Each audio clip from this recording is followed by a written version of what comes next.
कृमि की 20 जातियां बताइए। अब देखो इसका डिवीजन कैसे चलता है तो मैं लिख के बता देती हूँ, फिर हम इस पे आएंगे वापस।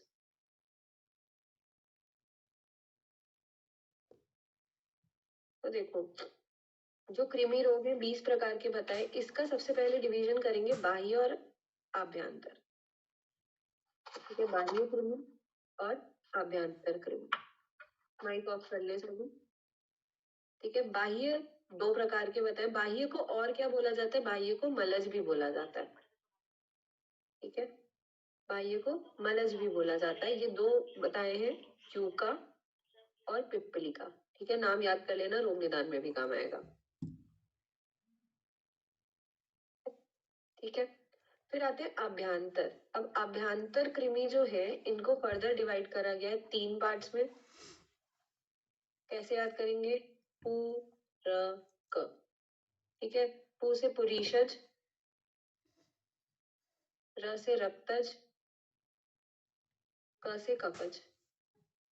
अब ये कितने कितने होते हैं? तो पुरीषज 5, रक्तज 6, कफज 7। ठीक है, ऐसे करके डिवीजन से याद करोगे तो इजी रहेगा, बाकी आपकी मर्जी। तो देखो हमने देखा कि 20 प्रकार के कृमि रोग, इसमें बाह्य और आभ्यंतर में ऐसे डिवाइड करेंगे। बाह्य को मलज भी कहते हैं। बाह्य में 2 आते हैं, यूका और पिप्पलिका। आभ्यंतर में आते हैं पुरीषज, रक्तज, कफज। ठीक है, पुरीषज 5 होते हैं। कौन कौन से होते हैं? ककेरुक, मकेरुक, लेलिहा,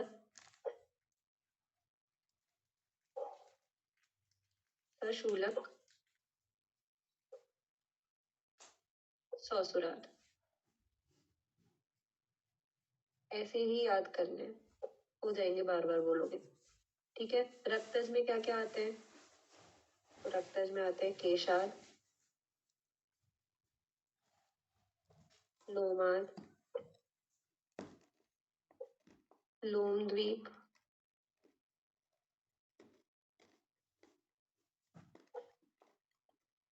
सौरस, उदुम्बर और जंतुमात्र। ठीक है, कफज में 7 कौन कौन से आते हैं? तो आंत्राद, उदरावेष्ट,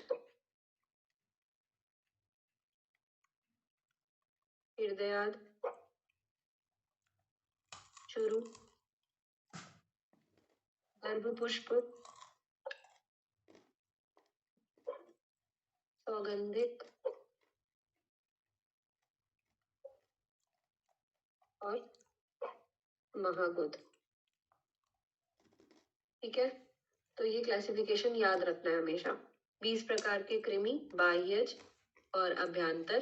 बाह्य को मलज भी बोला जाता है। इसमें 2 आते हैं, यूका और पिप्पलिका। देखो 2 ये हो गए, 5 और 6 11 और 7 18, 18 और 2 20। ठीक है, यूका पिप्पलिका। फिर अभ्यंतर में आते हैं पुरीषज, रक्तज और कफज। तो पुरीषज 5 होते हैं, रक्तज 6 होते हैं, कफज 7 होते हैं।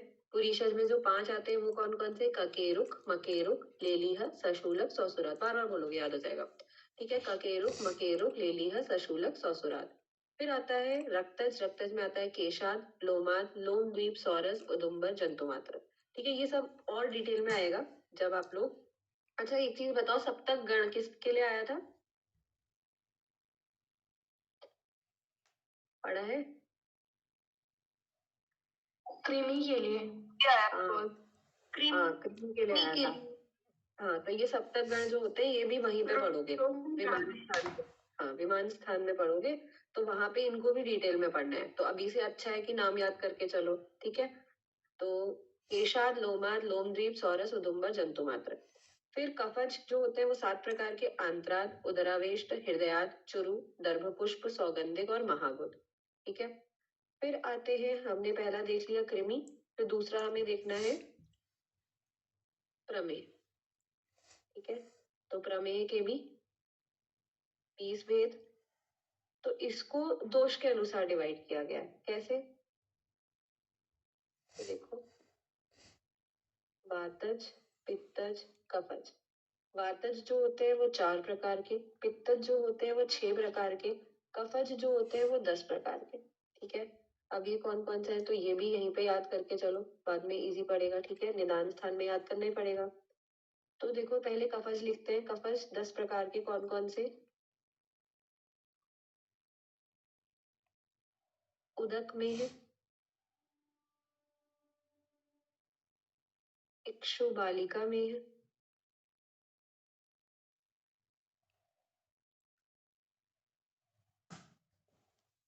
सांद्र में है, सांद्र प्रसाद में है,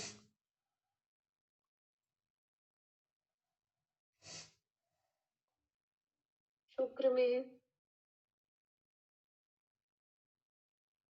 शुक्ल में है, शीत में है, शनय में है,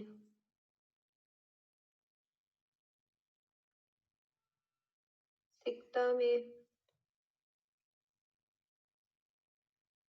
और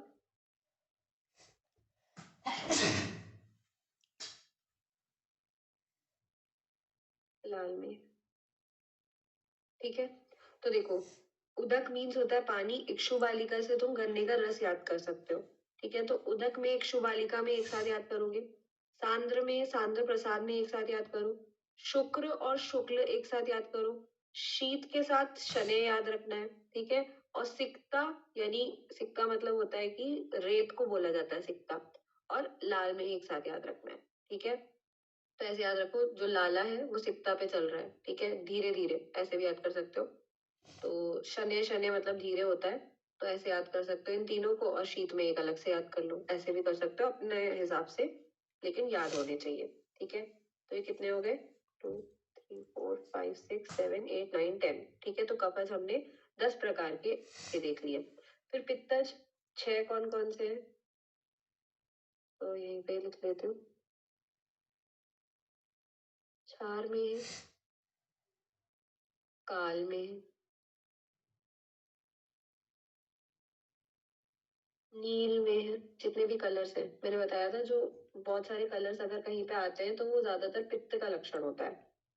नील में है, लोहित में, लोहित माने रक्त,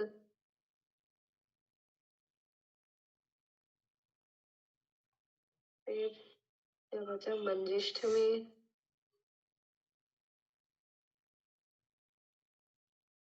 और आरिद्र में।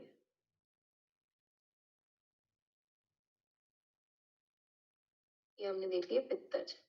तो क्षार में काल में एक साथ याद कर लो, फिर जितने भी कलर्स हैं, नील, लोहित, मंजिष्ठ यानी मंजिष्ठा वाला जो कलर होता है ब्राउनिश जैसा, और हारिद्र, इनको एक साथ याद कर लो। ठीक है, तो ये पित्तज वाले 6 हो गए। अब वातज वाले, तो वातज वाले यहाँ लिख देते हैं 4 कौन कौन से हैं। वसा में, मज्जा में,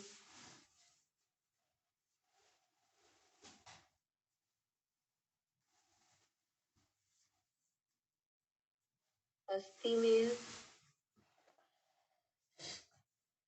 और मधुमेह।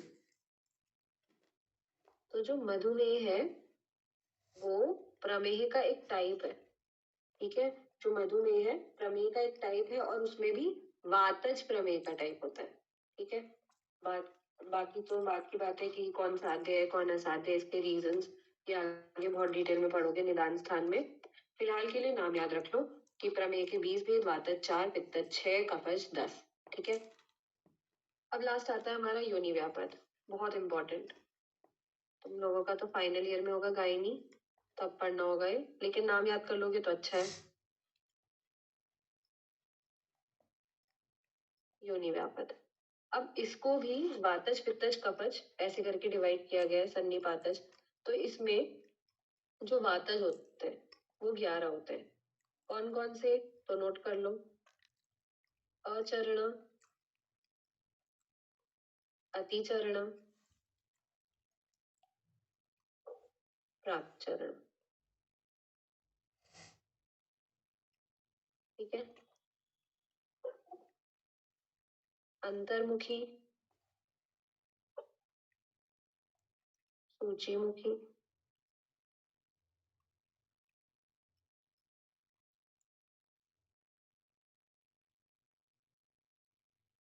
शुष्का,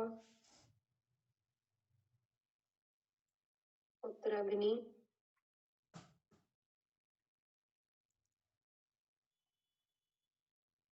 महायोनि, अंडयोनि, उदावर्तिनी।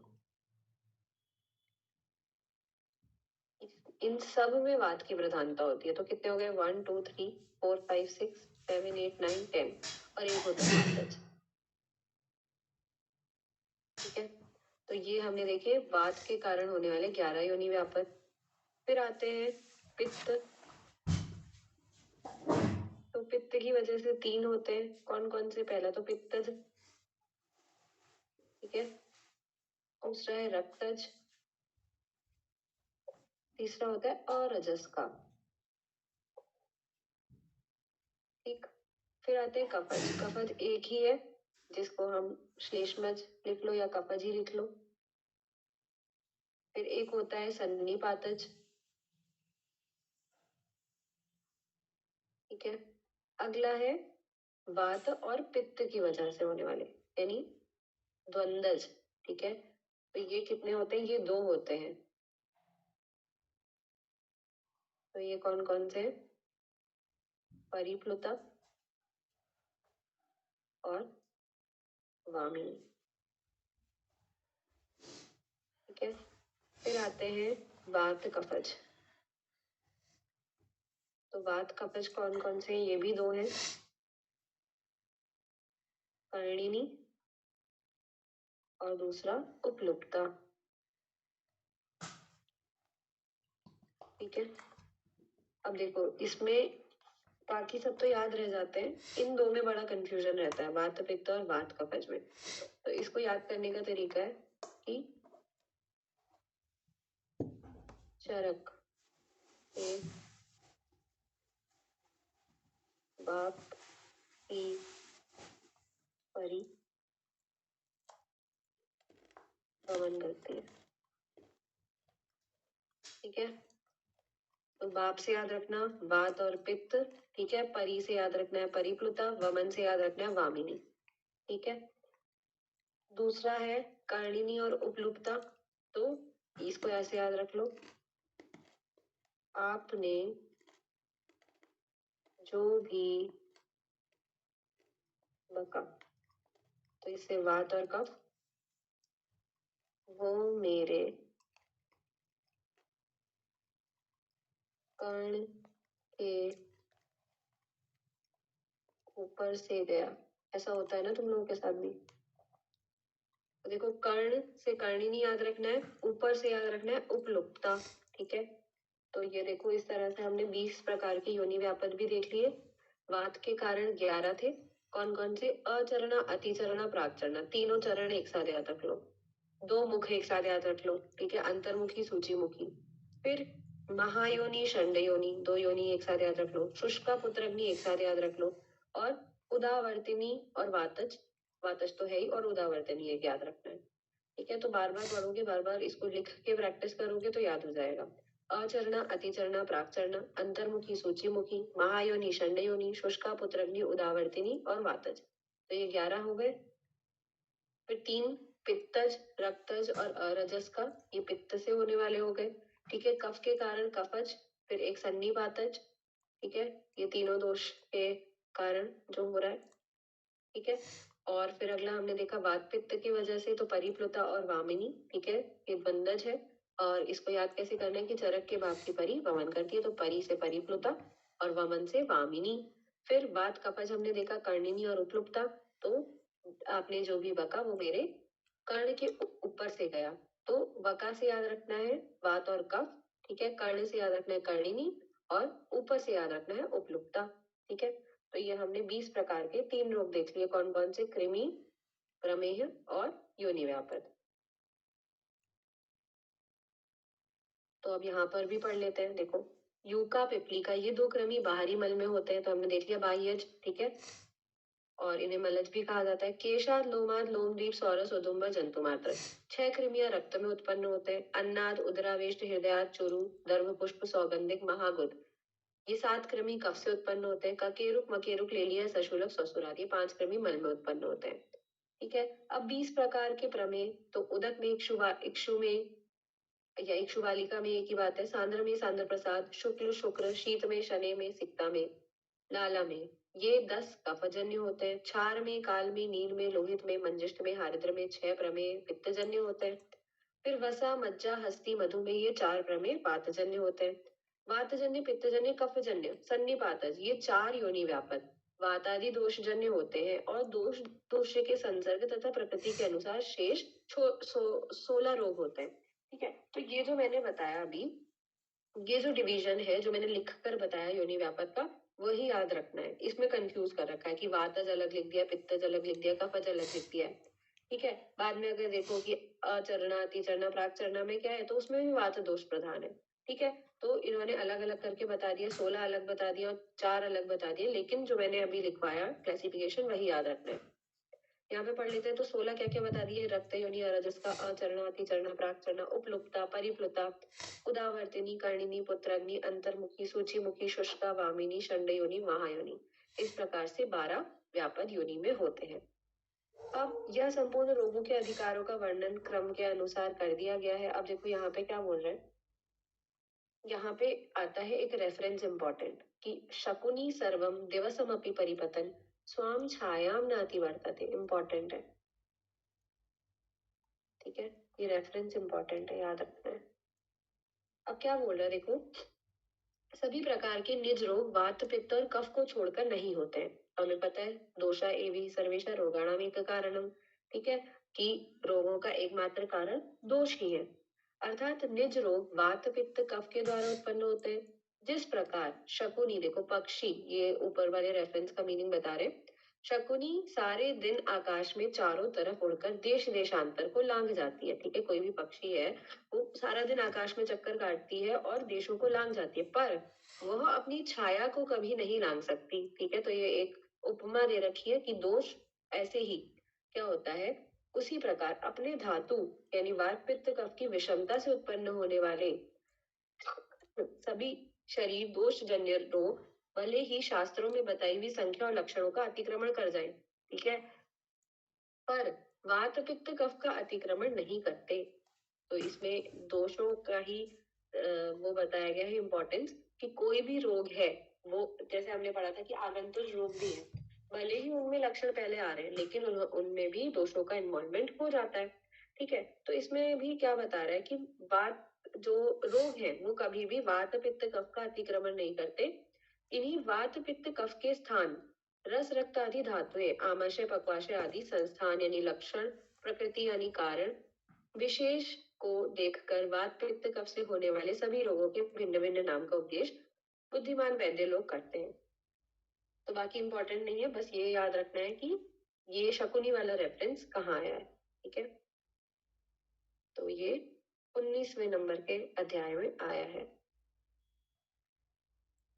आगे चलते हैं।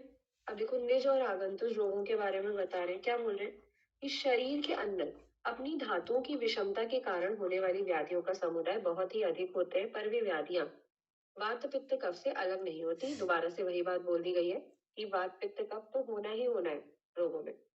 आगंतुक रोग धातु विषमता से होने वाले रोगों से विशिष्ट अर्थात भिन्न होते हैं, ठीक है। तो ये भी लाइन एक इंपॉर्टेंट है, रोगस्तु दोष वैषम्यम दोष साम्य रोग था, ठीक है, पहले भी पढ़ के आए हो। फिर आगे चलते हैं। निज आगंतुज का परस्पर संबंध, तो ये हम बहुत बार बात कर चुके हैं कि आगंतुज रोग होने के बाद वह निज विकारों वात, पित्त, कफ से होने वाले विशेष लक्षणों से अनुबंध स्थापित करता है। तो मैंने बताया था कि आगंतुज रोग जो भी होते हैं, चाहे वो आगंतुज शोथ है, चाहे वो कोई शिरो रोग है, आगंतुज कुछ भी, तो आगंतुज में क्या होता है कि बाहर से कोई भी आघात लगा, एक्सटर्नल स्टिमुलाई आया, उस वजह से पहले तो लक्षण उत्पन्न हो जाएंगे, बट लेटर ऑन उसमें क्या होगा, वात, पित्त, कफ का इन्वॉल्वमेंट हो जाएगा। तो ये भी पूछा जाता है कई बार कि कोई भी आगंतुज रोग, ठीक है, कोई भी आगंतुज रोग निज में कितने दिन में कन्वर्ट हो जाता है? तो ये याद रखना है 7 दिनों में। इसका रेफरेंस मुझे याद नहीं आ रहा, मैं बता दूंगी देख के। तो ये याद रखना है कि आगंतुज रोग कोई भी वो निज में 7 दिन में कन्वर्ट हो जाता है, ठीक है। 7 दिनों के अंदर अंदर उसमें वात पित्त कफ का इन्वॉल्वमेंट हो जाता है। तो देखो यहाँ पे और क्या बोल रहे हैं, और बड़ा हुआ निज विकार बाद में आगंतुज रोगों में होने वाले लक्षणों का अनुसरण करता है। जब आगंतुज विकार निज से और निज आगंतुज से संबंध कर लेता है तो दोनों विकार एक ही तरह के हो जाएंगे, तब चिकित्सा की क्या व्यवस्था होगी? देखो बहुत अच्छा डाउट पूछा उन्होंने कि अगर आगंतुज रोग ही निज में कन्वर्ट हो जा रहा है तो हमें चिकित्सा किसकी करनी है, निज की करनी है या आगंतुज की करनी है? ठीक है, तो अब देखो इस पर आचार्य ने कहा कि इस तरह के रोगों का अनुबंध अप्रधान कौन विकार है, अर्थात कौन बाद में हुआ है और प्रकृति कौन है, यानी पहले कौन हुआ है, इसका विचार कर तब चिकित्सा कार्य का आरंभ करना चाहिए। तो हम जब कोई भी विकार देख रहे हैं तो हमें पता चल रहा है कि कैसे हुआ है, आगंतुज है या निज है, ठीक है। क्योंकि हमें पता है निज रोग थोड़े दिन बाद आगंतुज में कन्वर्ट हो जाएगा, सॉरी, आगंतुज रोग थोड़े दिन बाद निज में कन्वर्ट हो जाएगा। तो हम चिकित्सा किसकी करें, कि आगंतुज विकार की करें, निज की करें? तो हमें देखना है कि पहले कौन हुआ है। अगर पहले से ही वो निज चलता हुआ आ रहा है, ठीक है, यानी पहले से ही वात पित्त का प्रकोपित हो रहे हैं, तो पहले ही हम निज की चिकित्सा करेंगे। लेकिन अगर वो पहले से ही आगंतुज है और बाद में निज में कन्वर्ट हो गया है तो पहले हम आगंतुज की चिकित्सा करेंगे, ठीक है। तो हम ये देखेंगे कि प्रकृति कौन है, पहले कौन हुआ है, इसका विचार करके हमें चिकित्सा करनी है। आगे देखते हैं, अब तत्र श्लोका आ गया यहाँ पे, अध्याय का उपसंहार। तो हमने क्या क्या देखा यहाँ पे बता दिया गया है, ये हमारा चैप्टर खत्म होता है। अब हम नेक्स्ट चैप्टर स्टार्ट करते हैं। बॉस जब वो आगंतुज होगा तब तो हम उसकी आगंतुज वाली ही चिकित्सा करेंगे।